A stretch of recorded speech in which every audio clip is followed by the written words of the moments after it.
जैसा कि आप सब जानते हैं कि नीतीश कुमार जी ने महिला संवाद यात्रा शुरू की है। सवाल ये है कि ये इनको महिला की याद इतनी तेजी के साथ, इतनी जोरदार याद क्यों आ रही है और महिलाओं से संवाद करने की जरूरत क्यों महसूस हुई।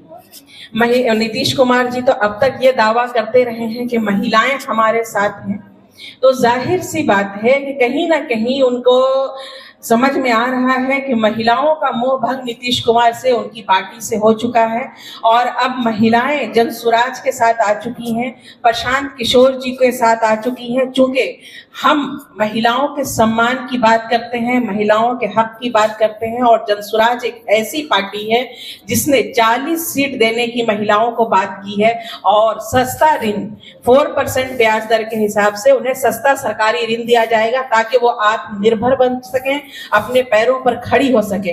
नीतीश कुमार जी ने महिलाओं के लिए क्या किया है? 20 साल तक उन्होंने सिर्फ महिला वोट बैंक को साधा है, महिलाओं के वोट के बदौलत सत्ता भोगा है और कुर्सी से चिपके रहे हैं।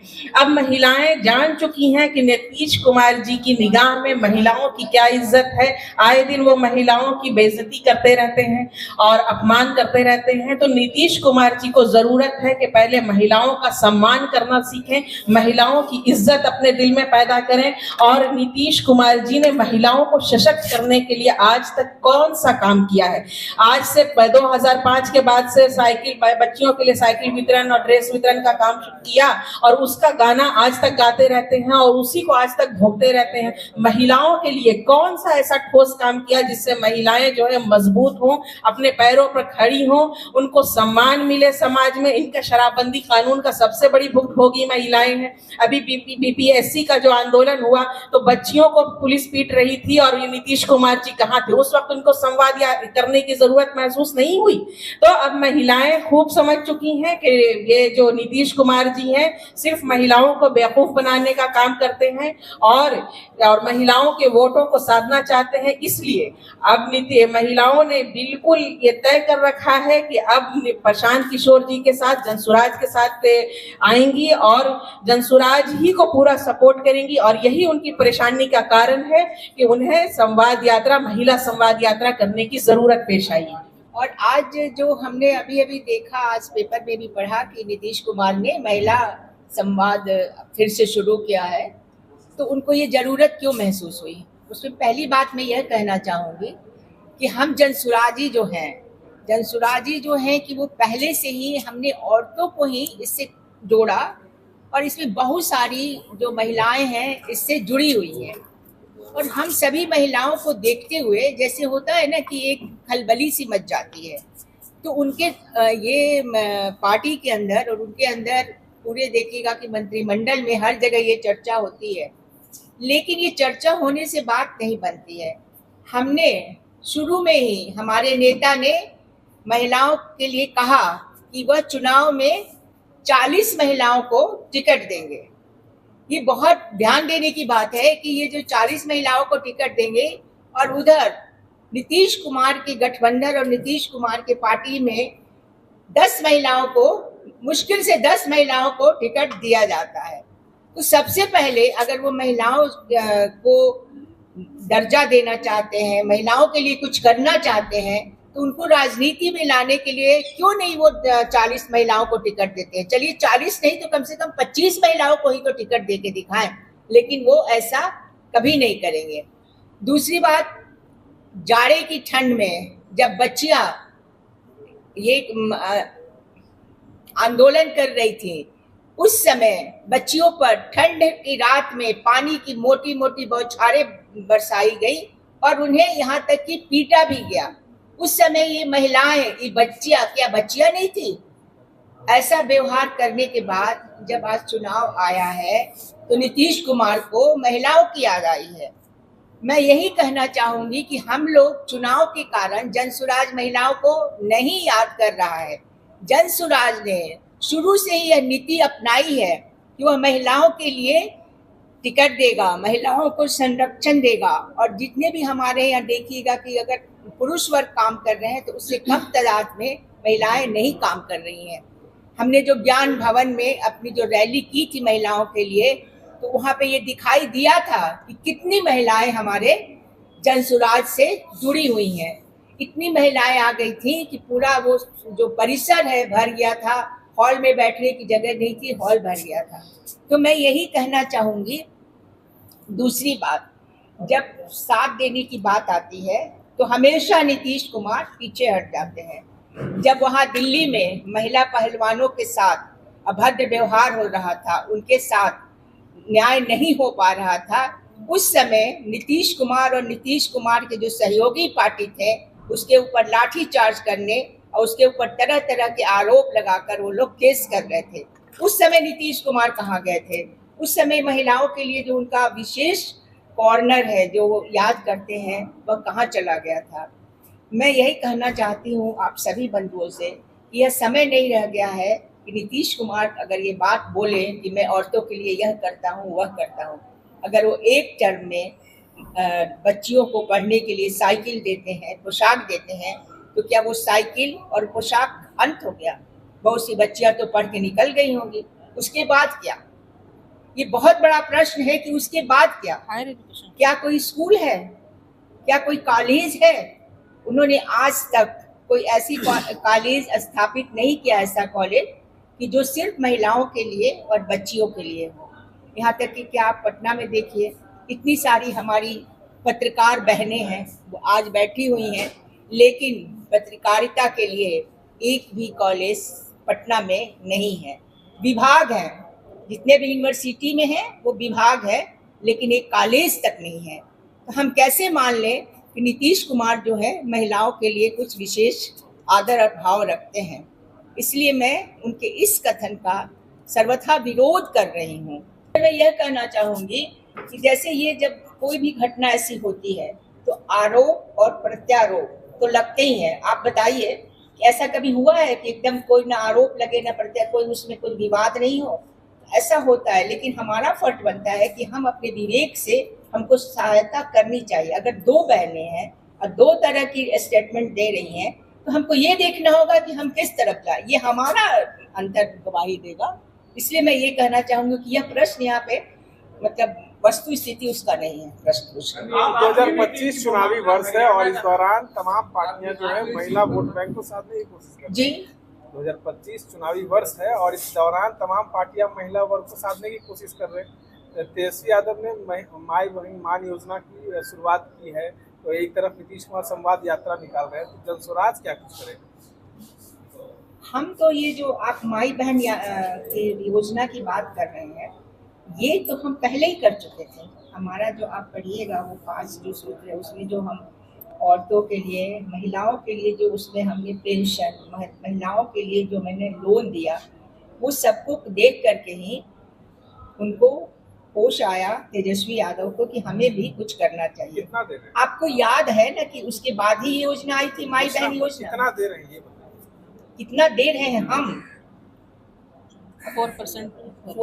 मैडम आपने एक बात और कही जी कि हर विभाग सिर्फ पत्रकारिता के लिए है, पत्रकारिता के कोई यूनिवर्सिटी या कॉलेज नहीं है। क्या जनसुराज आएगा तो पत्रकारिता के लिए कॉलेज खोलने का वादा करती हैं? हाँ, मैं वादा करती हूँ कि मैं जरूर कॉलेज जनसुराज के तरफ से? मैं जनसुराज के तरफ से ही ये वादा करती हूँ कि मैं पत्रकारिता का कॉलेज जरूर खोलूंगी। मैं क्या खोलूंगी, मेरे पार्टी खोलेगा, हमारे नेता खोलेंगे। और मैं यूनिवर्सिटी का वादा अभी इतना जल्दी नहीं कर सकती हूँ, क्योंकि वादा वैसा करिए जो कि आप पूरा कर सकते हैं। विश्वविद्यालय तो नहीं, लेकिन मैं कॉलेज, एक क्या 2-3 कॉलेज खोलूंगी। मैम आप बोली शराबबंदी से महिला भुगतभोगी है, तो क्या उदाहरण देकर समझा दीजिए कैसे? देखिए, शराबबंदी से नीतीश कुमार जी ढिंढोरा पीटते हैं कि शराबबंदी हमने महिलाओं के हित में की, लेकिन जब आप इस पर गौर कीजिएगा, बारीकी से देखिएगा, तो सबसे ज्यादा शराबबंदी का नुकसान महिलाओं को हुआ है। अब आप बताइए कि शराबबंदी जो कहते हैं, शराबबंदी यानी शराब बंद है, बिहार में शराब कहाँ बंद है? आपका तो शराबबंदी ही कहना मज़ा का खेस लगता है। तो शराब तो वैसे ही चालू है, आपको जो है गली गली हर मोहल्ले डोर टू डोर शराब मिल रहा है। बात यह है कि आपने आय बढ़ाने का कोई प्लान नहीं किया, लोगों की आय नहीं बढ़ाई, कमाई नहीं बढ़ाई, वैसे ही गरीबी, वही गुर्बत का आलम है बिहार में। और जो पुरुष घर के शराब पहले पीते थे वैसे ही शराब आज भी पी रहे हैं, उसमें तो कोई कमी नहीं है। हाँ, जो पहले शराब 100 रुपए की पीते थे, 200 रुपए की पीते थे, मजदूरी करके आते थे, अब वही शराब 1000 रुपए की 1200 1500 रुपए में शराब मिल रहा है। पुरुष तो शराब पी रहे हैं। मार कहाँ पड़ी? महिलाओं के चूल्हे पर। खर्चे में कटौती महिलाओं को करनी पड़ती है। पुरुष ने तो शराब पीना बंद नहीं किया, मारपीट तो बंद नहीं हुई, महिलाओं पर अत्याचार तो बंद नहीं हुआ।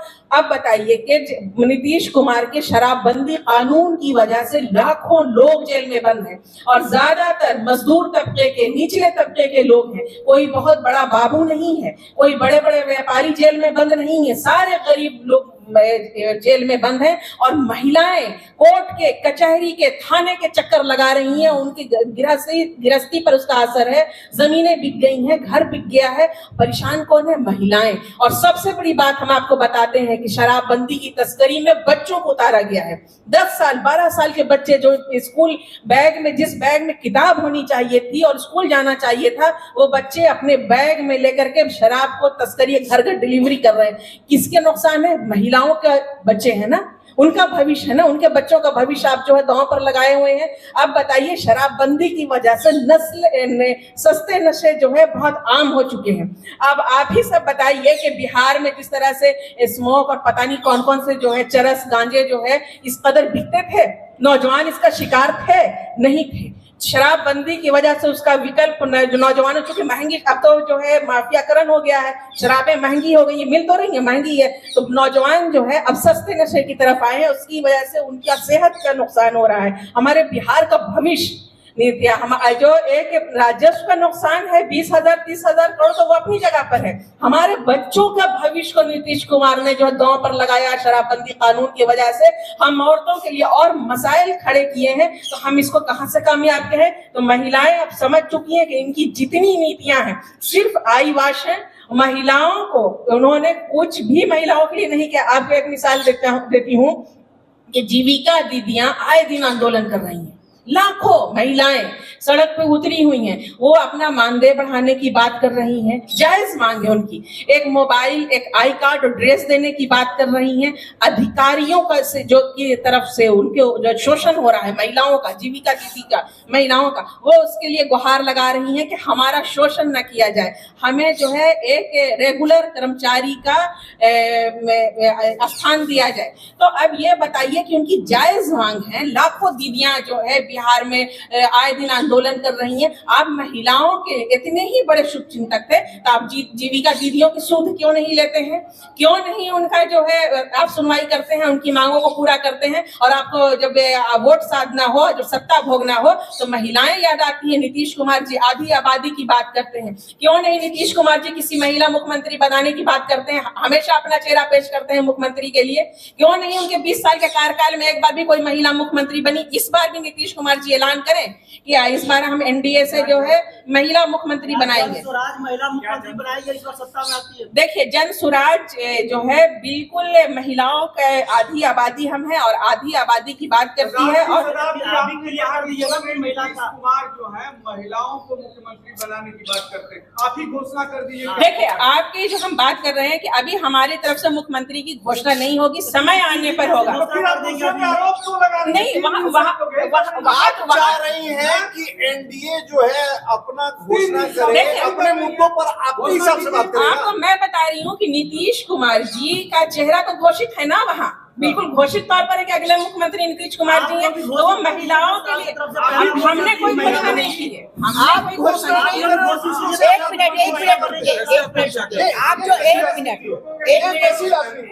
मैं यह कहना चाहूंगी, महिला मुख्यमंत्री के बारे में जो आप लोग बोल रहे हैं कि जन स्वराज को नहीं घोषणा कर रही है।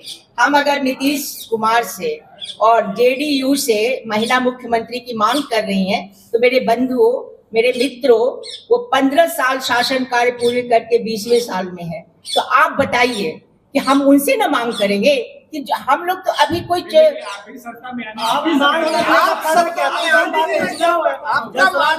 जब शुरुआत कर रहे हैं तो जब हम यहाँ जीत कर आएंगे तब ना हम ये निर्णय लेंगे कि हम किसको बनाएंगे मुख्यमंत्री। उम्मीद लगा बैठे हैं जो महिला वोट बैंक। आप जब एक स्टूडेंट है जो हम बीए में पढ़ रहे हैं और जो प्रोफेसर बन के बैठा हुआ है 20 साल पूरे करने जा रहा है, तो अगर उससे हम डिमांड करेंगे कि आप एक मौका दीजिए महिला को, कि उससे डिमांड करेंगे कि जो सरकार बनाने जा रहा है, आप ये बताइए। महिला की साफ तौर पर आप पहले मांग चुके जब स्वराज इस बार सत्ता में नहीं आ रही है, उनसे मांग करने को, क्योंकि क्यों नहीं आ रही सत्ता में आएगी तब न चुनाव करेंगे। हमने तो कोई मुख्यमंत्री का चेहरा चुना ही नहीं है।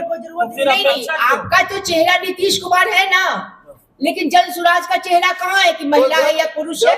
महिला है, नीतीश कुमार ही चेहरा है, तो महिला मुख्यमंत्री की मांग क्यों? घोषित कीजिए। जब ये क्लियर है कि नीतीश कुमार ही मुख्यमंत्री पद का चेहरा है, तो फिर आपके तरफ से इस प्रकार की जो बातें की जा रही हैं कि महिला मुख्यमंत्री की बात हो, ये कहाँ तक उचित है? जब दलितों के हक की बात होती है तो आप बोल देंगे कि दलित क्यों नहीं मुख्यमंत्री हो, जब महिलाओं की बात होगी तो आप कहेंगे महिला मुख्यमंत्री क्यों नहीं हो। तो आप क्या चाहते हैं कि जदयू और एनडीए की राजनीति अब जनसुराज तय करेगा क्या? जनसुराज कभी भी नहीं तय करेगा। हम तो विपक्ष में अगर हैं, आज हम विपक्ष में होके ना लड़ाई लड़ने जा रहे हैं, सत्ता में बैठ के तो नहीं कर रहे हैं। तो हमारी मांग जनता की तरफ से है। हमारी मांग है कि एक मुख्यमंत्री इतने दिनों से जब बैठे हुए हैं और खुदा न खास्ता उनकी तबीयत भी अब ठीक नहीं रहती है, तो उनके बेटे ने तो कहा कि पापा बिल्कुल सही हैं।